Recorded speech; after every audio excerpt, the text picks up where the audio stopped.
Hello again, everyone. Welcome back to Icewind Dale. Let's go ahead and talk to Arundel again and see if he has any suggestions on where to go next. Now that we've eliminated the Veil of Shadows. Shall be done. Oh, you have returned. What news? Does the evil we seek lie within the Veil of Shadows? I've discovered that the undead in the Veil of Shadows were not connected to the disturbances in the past. However, I have taken care of all of the undead there, so they will never be a problem. Then the true source must lie elsewhere. Dang. I sense this evil I has got a lot of taken experience great points there. care to conceal itself from prying eyes. You don't say. I fear that by the time we discover it, it may be too late. I think it'll be fine. So what are we to do? There may be a way to find that which does not wish to be found through magical means. However, to accomplish this, I will need your help. Oh, of course you will. Why wouldn't you?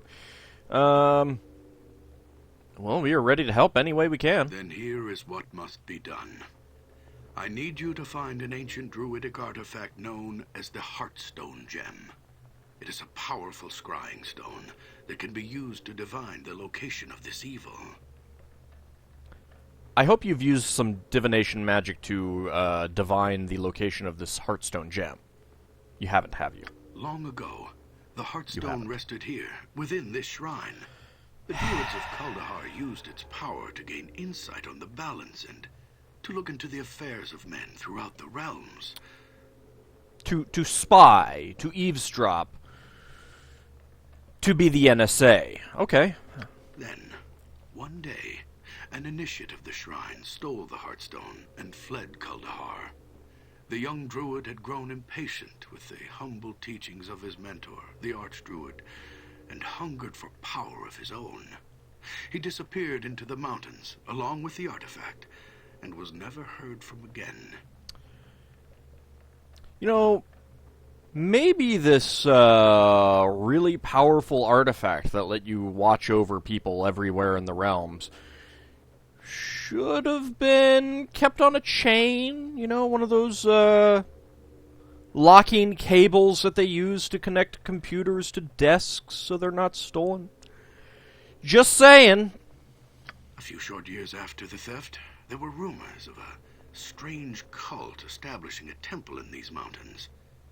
It is conceivable that the rogue druid may have been connected in some way with the emergence of this new cult. Probably If not. so, then it is possible that the Heartstone Gem may still be found within this temple. There really is a lot of conceivable, possible, that sort of words used. Could we get something a little bit more definite?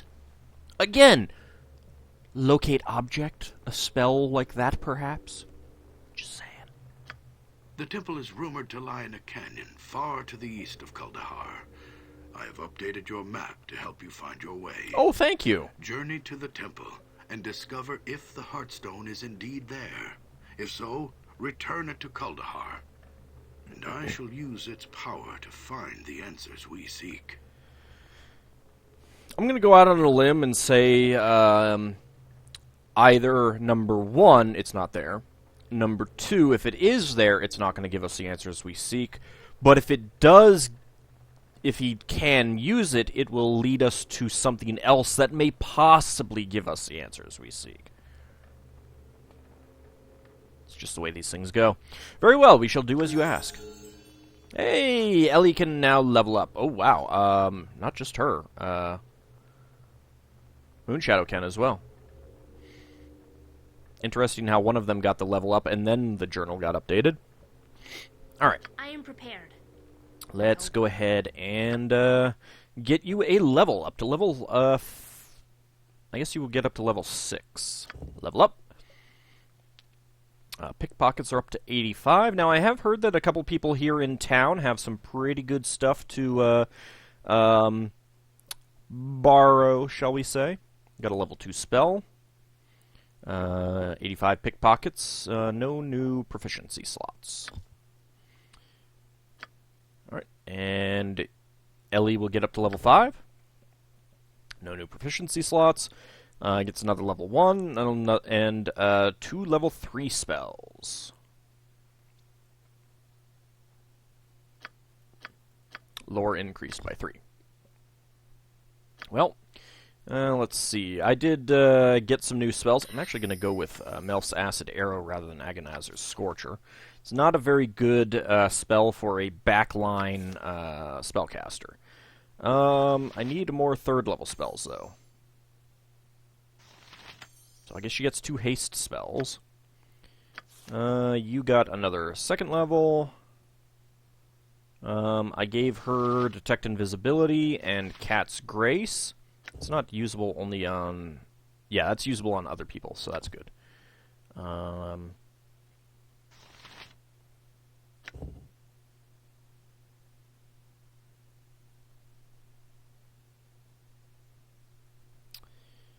I could get Strength. I mean, getting a few more points of Strength for other people might not be a bad thing, but... This might be better to use on Auld, since he lacks a decent dexterity score in the first place. Let's go ahead and get a magic missile, and in fact, let's get rid of a chromatic orb and get another magic missile. It should be good. Didn't get anything else. I am going to have to rest someplace, probably in, I could stop by the inn. Very well. How you doing on, experience? Still need to... Why do I get the feeling that she didn't actually gain anything out of that? Because I thought she was closer. Maybe not. Maybe I'm wrong. I don't know. Your command? Anyway, actually, let's go ahead and save that real quick. She doesn't have Hide in Shadows, so... Oh. Wait, I didn't... I thought I selected just her. My duty is clear. Oh, everyone has to go in. Okay. Very well.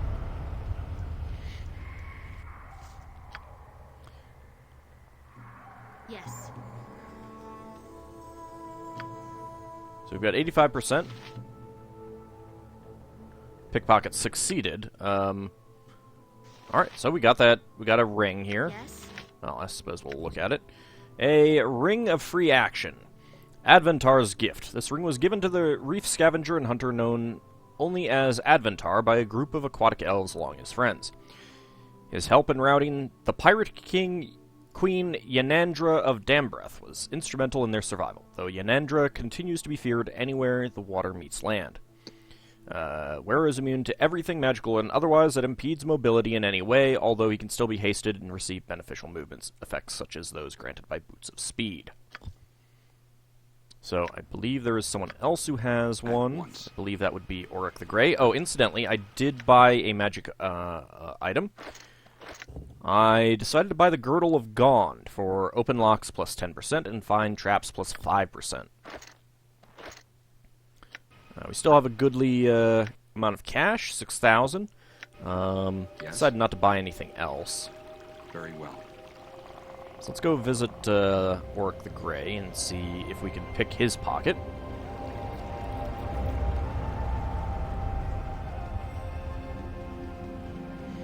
Not sure who I'll give the rings of free action to. I suppose Auld and Min might be the best choices since they're probably more likely to get hit by spells that could stop us. Do you have anything? My duty is clear. Had nothing to steal. Agreed. I kind of figured that would be the case. Let me know what you want. Understood. Pickpocket succeeded, and we get another one. Another Adventar's gift. Alright, oh, you can have one, and you can have one.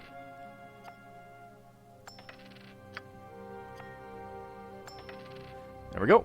So we've got 2 people with free action now. Oops, that's the wrong thing. It shall be done. So she's up to 85% pickpockets, which is pretty good. Although, in some cases, that, Of course. you know, both of those probably should have had a lower score than 85% because of how powerful and likely they were to notice anything amiss, but...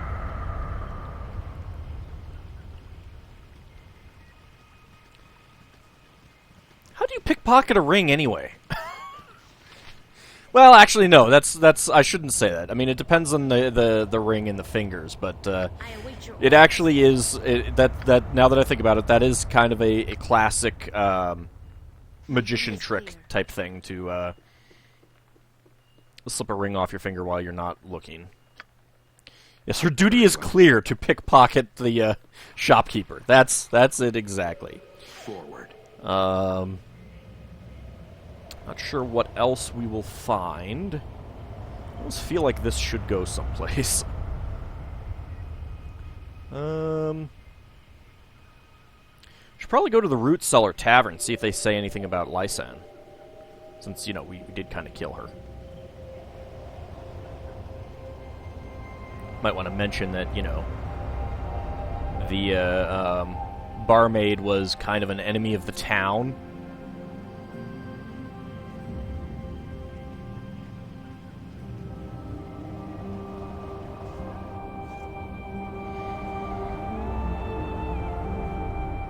So there's Amelia, lots of townspersons.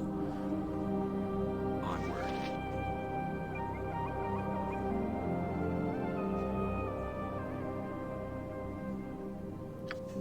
Nope.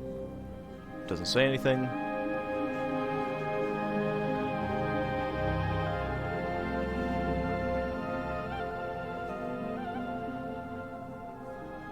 Ah, here we go.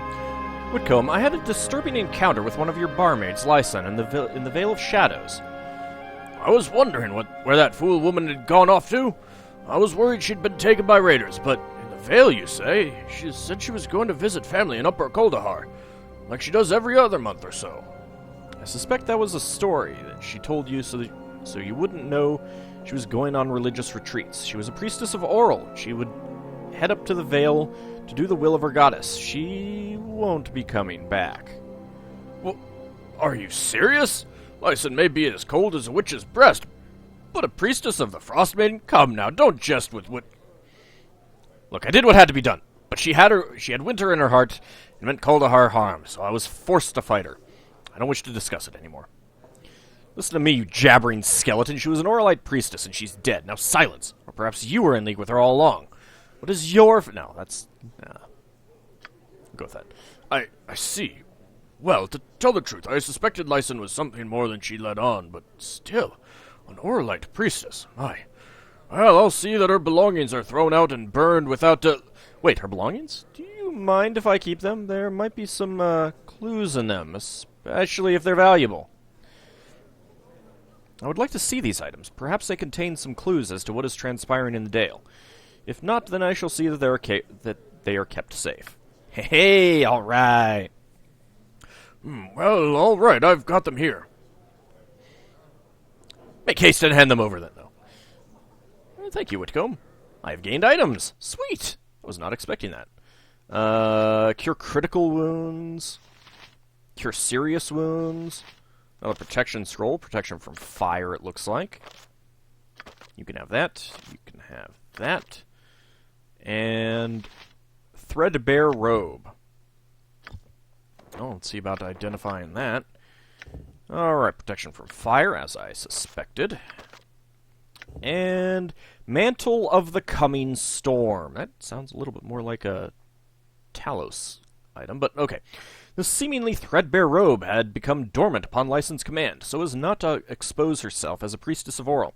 When as much as a single snowflake falls upon the robe, it transforms into a scintillating cloak of white that allows the wielder to float above snowdrifts and walk through even raging rivers with ease. Why was she not wearing this?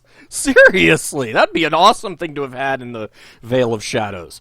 Most merchants will not wish to purchase this item, or will do so at a very low price, as they see it as a sacred item of Oral the Frost Maiden, and likely to attract her followers and her displeasure. Created during the ceremonies of the coming storm, the onset of winter, to Oral, these robes are specially created to resist flames and allow the wearer to resist any attempt to stop or hold them. Although the priestesses of Oral are naturally resistant to cold and can move through snow and icy rivers with ease, these cloaks amplify the protection of the goddess, allowing the wearer additional cold resistance, which allows a wearer already immune to cold to absorb its power. Oh, that's just silly. There are really very, very few things in 2nd edition which allow the absorption of anything. Basically, it amounts to a few things like iron golems, which get healed by flame, that sort of thing. Maybe some of the elementals, but even then, most of them are just immune. And even goes so far as to leech the heat from fire attacks directed at the wearer. In addition, the robe may be invoked to allow the wearer to pass over or through any obstacle designed to hold them, such as web spells, ghoul paralyzation, hold person spells, and the like. Not usable by wizard slave. Hey, other people can use it. Free action once per day, duration 4 turns, the wearer, armor class +1, save versus paralysis +1, fire resistance +30%, cold resistance +30%. Damn, that's nice. Well, mage robe of cold resistance, that's just cold resistance +20%. Yeah. Maybe I should save first, in case this is cursed. Well, first of all, put all those away. There we go. Didn't pick up anything else interesting. It will be done. Whoops. Of course. Let's bring it out here. Right. Quick save. And before we actually do anything else, well, let's pick her pocket. Had nothing to steal. Okay. Do you have anything good?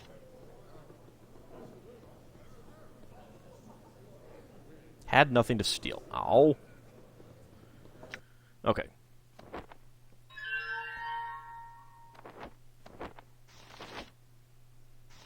Oh.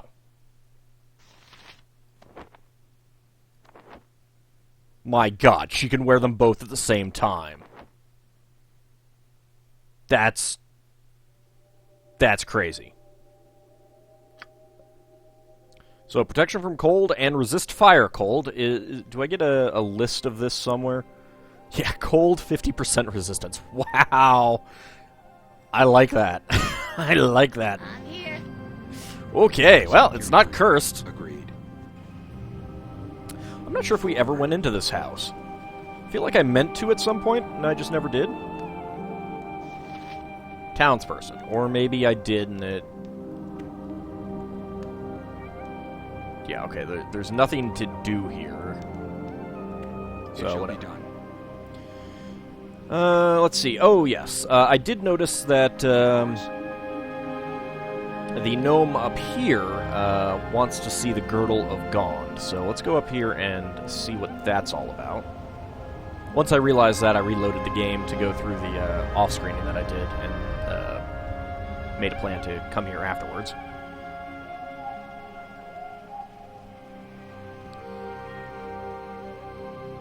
Let's go ahead and save it real fast and head in.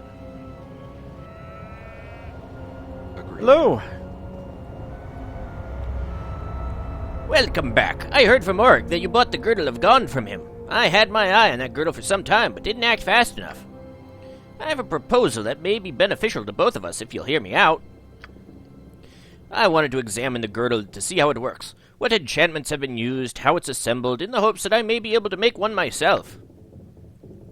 If you would be willing to part with it for a day, let's call it a loan. I would be most grateful. I know too many gnomes. You're not going to take it apart, are you? Oh, no, of course not. I'll need some collateral.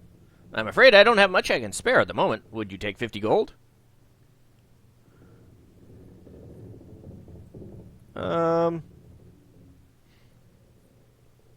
If that's all you have, just take the belt. I don't need the gold. Thank you. A day should be enough to sort out your little secrets. Is there anything else I can help you with? Something from my stock, perhaps? No, that's good. Okay, so I'm gonna need to try and keep that quick save around, at least for a little bit. Onward. I suppose I could also... Actually, you know what? I need to rest. Alright, now you guys are just going the wrong way. Alright, screw it. I don't need to rest. I'll explore this next map a little bit and probably head back after, in between episodes or something like that. As long as I don't use up this quick save, I should be fine. And whatever we encounter shouldn't start off with things that murder me. Temple of the Forgotten God. Well, that sounds fun. 1 day, 16 hours. Well, I'm almost tempted to just run back right now. These towering stone statues all bear the likeness of the same stern-faced robed figure. Oh, hello. A Verbeeg. You are awfully big for a Verbeeg. Move out of way! They should also speak better than that. Whoa, hold on a second. I have a few questions for you. Redtoe has no time to speak with puny peoples. Must run away. Run away from what? Redtoe running from holy place. He runs so he no die like others. Holy place? You mean the temple over yonder? Yes, Redtoe is guard for friend priests in holy place. But then bad priests come. Begin killing friend priests and other Verbeeg guards with hurtful magic. But Redtoe smart. He falls on ground and makes bad priests think he's dead. When they gone, Redtoe gets up and runs from holy place. You know, you should really talk more clearly than that. Verbeeg are as intelligent as people. Humans, I should say. And, like, pretty smart for a Verbeeg. The whole point of Verbeegs is that they're shorter than other giant kin and ogres, but they're smarter than them. Tell me about these bad priests. Why did they attack the temple? No, Redtoe done talking. Now he runs. Runs away before bad priests come back and kill him too. Well. That sounds reasonable.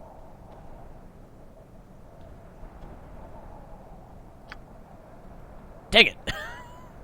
Didn't work. Oh well. At once. Alright, so apparently some friendly priests were here and they got kicked out by evil priests. This is not a very big... Nope, it's not a very big map.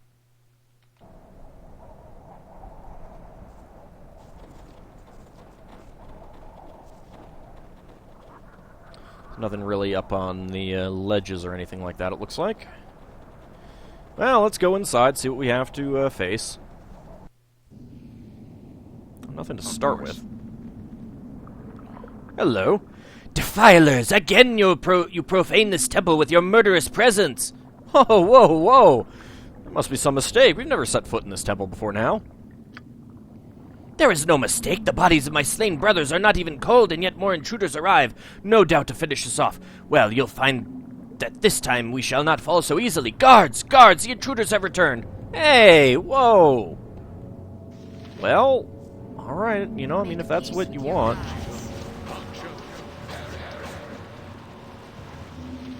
Got a Verbeeg there. Yeah, so about that whole, you know, trying to murder me thing. How the hell did I deal 20 damage? It's 6 plus 9. No, seriously.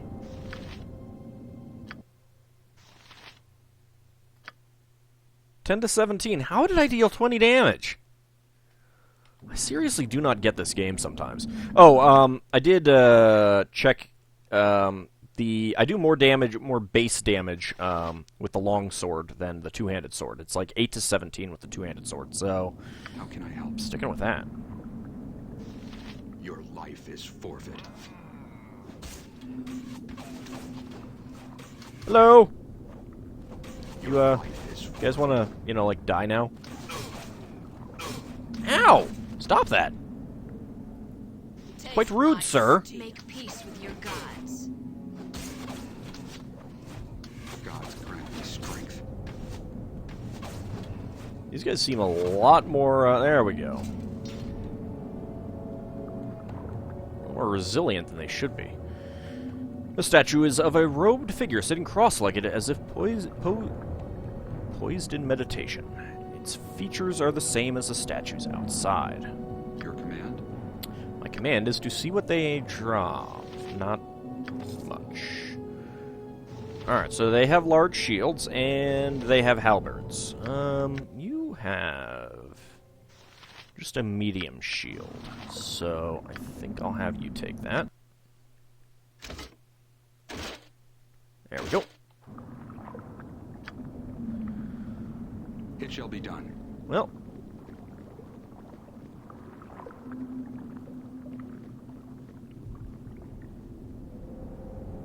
Oh, hello. There's a dead Verbeeg. Enemy sighted, another Verbeeg here. Well, let's just go murder him.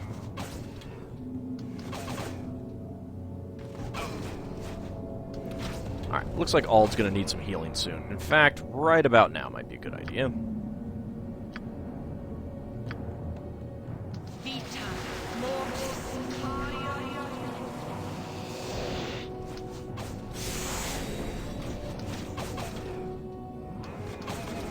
Oh great, another one has come.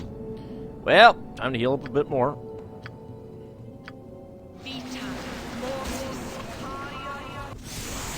Take no prisoners! For good measure. Let's go with another heal. Take no prisoners! I said, go with another heal. Please. There we go. Looks like we've killed them all.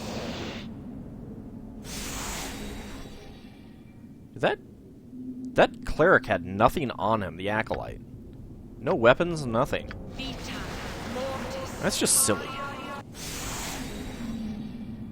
Alright, 55 out of 100 is good. Onward. Apparently that is a... Actually, let's see. Yeah, nothing good. Alright, so we've got a chest in there. No small task.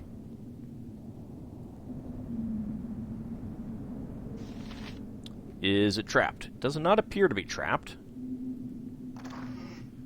Hey, magical crossbow. Light crossbow, and push a stone form.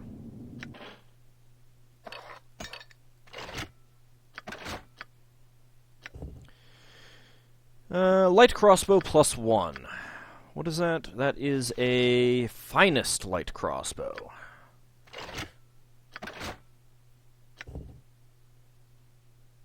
So damage +1, Thaco +3, and this is what, Thaco +4? Yeah, which is pretty good. That's a little bit faster. Of course.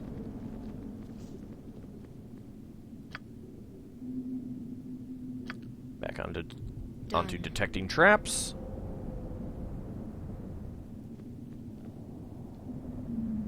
Got another chest in here to look at. Doesn't look like it's trapped. Ooh, magical boots. I like that.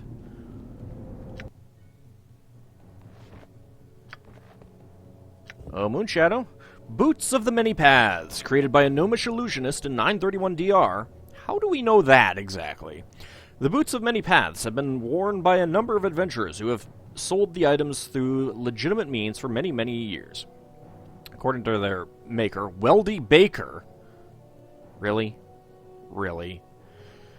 The boots rely not only on the power of illusion, but on the power of potential time weave cutting and microscopic changes to minutiae in the environment that have macroscopic effects. In other words, bullshit! Thanks. Yeah. Let's see. Blur once per day. Armor class +3 and saving throws +1. So it doesn't really do that much. But Blur might be good for her. So, go with that. Okay. No small task. There's another dead Verbeeg. 2 more dead Verbeeg. 3 more dead Verbeeg, and a cleric of some kind. Maybe you should have cleared some of the corpses. Alright, we've got a Verbeeg there. He's coming. Run away. I think after this, after we kill this guy, we'll, are you coming? Forward. We'll head back to town. There we go. Oh, wait. That is an acolyte. Oh dear. There are a lot of them. Well, 21 slashing damage from Auld, and he dies. They were trying to dispel effects. Well, that's okay, actually. Because we didn't really have anything going. And we killed the other acolyte before he could get anything off. That was good. Alright, guys, let's go after this. Victory! Strength. Where are you going? I'm on it. No! Stop it. Oh, God. Let's heal up a little bit.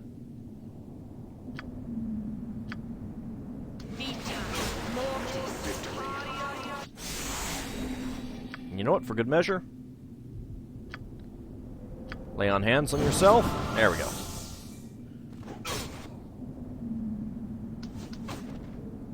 Okay, is that the only one? Appears to be the only one. Well, you know what? As long as we've It shall be done. cleared all these enemies away, might as well do a little bit of looting. No small task. So we've got 2 shelves in here, 3 shelves up there. Potion of Infravision. I'm probably just going to sell that. Potion of Healing is good.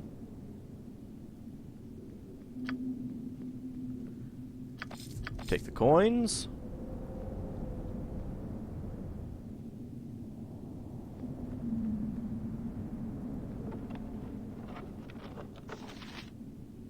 History of the Drow.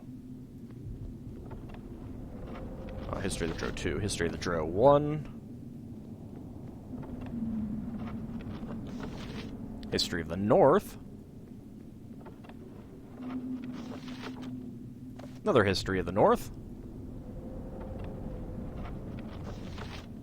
History of the North 2.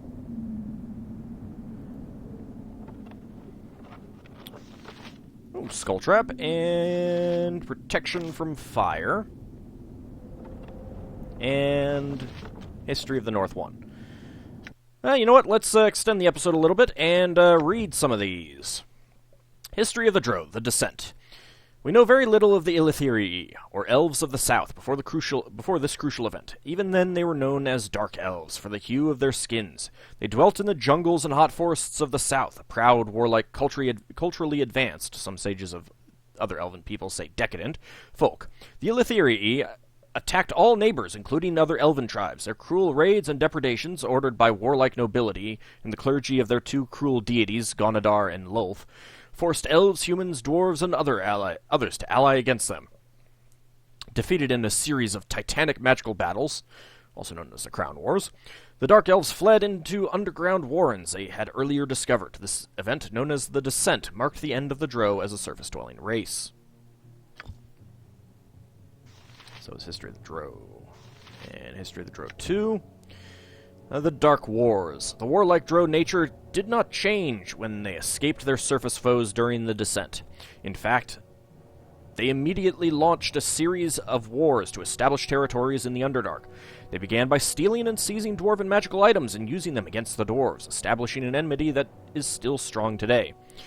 The Drow then fought among themselves, noble against noble, priest against priestess, for rule of their new realm. This all-out war ended amid great magical explosions that brought down the roof of the largest dwarven cavern they had seized. Great Barrenden. I believe that is now the, I don't know, it's a Great Rift. The ceiling collapsed entirely, burying many Drow and the shattered dwarven cities. The cavern, now open to the sky, became known as the Great Rift. The surviving Drow nobles gathered what people, slaves, and equipment they could seize and fled into the Underdark in search of places to dwell. The scattering brought about the many rival self-interested cities where most Drow live today. We've got History of the North. The spread of humankind. The adaptable humans made use of magic they could seize or learn from the proud peoples to defeat all enemies, breaking for a time the power of giants and orcs. Waterdeep was founded, the last of the pure-blood elves died out, a result of continued marriages with humans. In the far west, men also dwelled, wise, clever primitives called the Ice Hunters. They lived simple lives on the coast since time beyond reckoning, countless generations before Netheryl's first founders set foot on the narrow sea's western shore. Yet this peaceful folk fell prey to another invasion from the south, cruel longships that carried a tall, fair-haired, warlike race who displaced the Ice Hunters from their ancestral lands. This race, known as the Northmen, spread farms and villages along the coast from the banks of the winding water to the gorges of the Mirar. Northmen warriors drove the simple Ice Hunters farther and farther north, forced the Goblinkin back into the mountain haunts, and instigated the last council of Ilitharn. Within 500 years of the Northmen's arrival, Ilitharn was no more. Its residents had migrated to Evermeet. From the coast, Northmen sailed westward, claiming and establishing colonies on the major western islands of Ruithim and Gunderlin, eventually spreading to all the islands in the Northern Sea. If you want to pay a visit to Ruithim and Gunderlin, check out my Let's Plays of the Gateway to the Savage Frontier and Treasures of the Savage Frontier, the Gold Box games. I still love those. Others migrated northward, past the spine of the world, and became the truly savage barbarians of Icewind Dale. In the centuries that followed, Askelhorn became Hellgate Keep. Wait. I'm pretty sure those are two different things.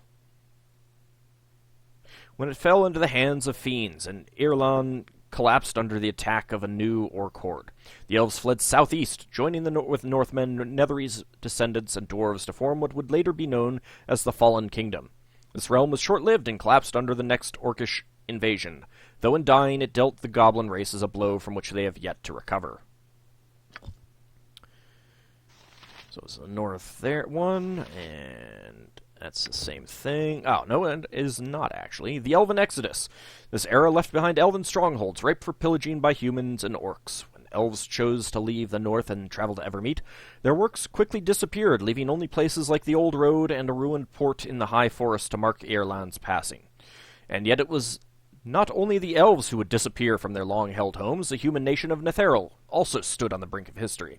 Doom for Netheril came in the form of a desert, devouring the narrow sea and spreading to fill its banks with dry dust and blowing sands. Well, yeah, sometime after they kind of screwed themselves by letting one of their wizards try to become a god and disrupting all of magic everywhere for a short period of time. Yeah.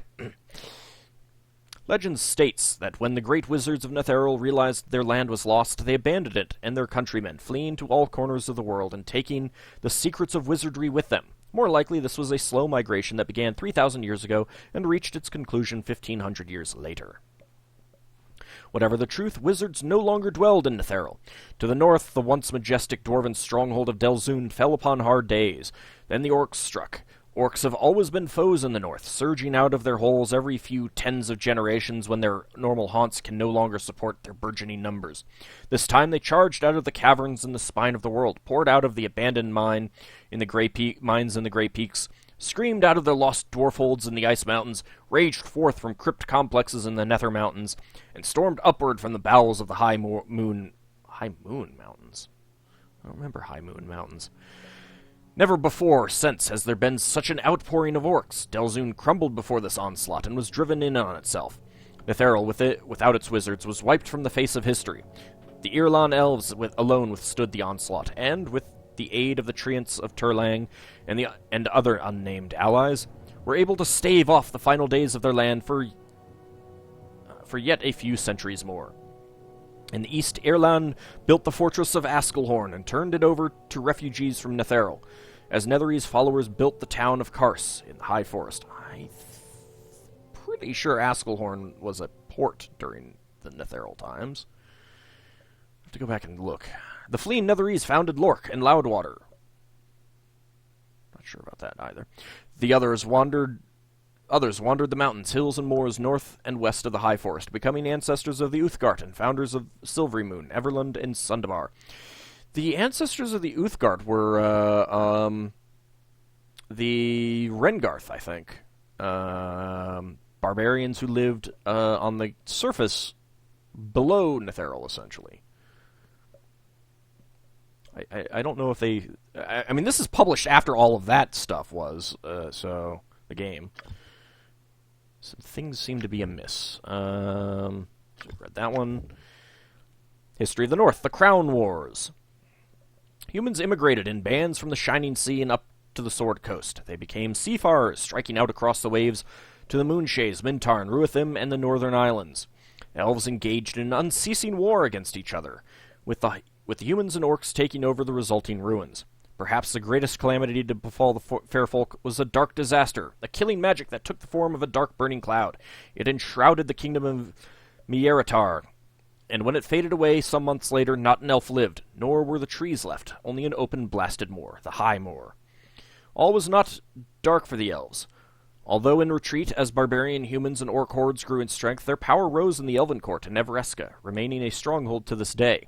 They conceived of cooperation between dwarves, kindly humans, and other elves for mutual survival against orcs, marauding humans, and the tide of beasts, ogres, bugbears, trolls, goblins, gnolls, and other non-human creatures, led by the rising power of giants. Again, I don't remember giants having anything to do with it. Astonishingly, in at least 3 places, the fallen kingdoms and the cities of Silvery Moon and Mithranor, they succeeded with shining grace. To the east, on the sandy shores of the... Alright, I'm missing. Okay, there we go. That is the end. Okay. To the east, on the sandy shores of the calm and shiny narrow sea, human fishing villages grew into small towns and then joined together as the nation of Netheril. Man, this is like all over the moon. I mean, Mithranor is way after the founding of Netheril, even the fall of Netheril. Sages believe the fishing towns were unified by a powerful human wizard who had discovered a book of great magical power that had survived from the days of thunder, a book that the legend calls the Nether Scrolls. Under this nameless wizard and those who followed, Netheril rose in power and glory, becoming both the first human land in the north and the most powerful. Some say this discovery marked the birth of human wizardry, since before then mankind had only shamans and witch doctors. For over 3,000 years, Netheril dominated the north, but even its legendary wizards were unable to stop their final doom. And History of the North, the First Flowering. For millennia, gold elves dwelt in Ilafarn, where Waterdeep now stands, and Irlan along the River Shining. From their ornate forest cities, they traded with emerging human nations like Netheril and Ilusk, and repulsed the attacks of the goblin races. Meanwhile, dwarven clans united as the nation of Delzoun, named for the dwarf who forged the Union. The nation, existing primarily underground, extended from the Ice Mountains to the Nether Mountains. Silvermoon Pass was its western border, and the narrow sea its eastern shore. Orcs came from north of the spine of the world, but were turned back in great slaughter by the elves. To this day, this is the homeland and stronghold of the orcs and similar races. And with that, we will call this an episode, and when we return, I will have gone back to town, sold these books, and I'll be ready to hopefully get our belt back, the Girdle of Gond back. See you next time, everyone.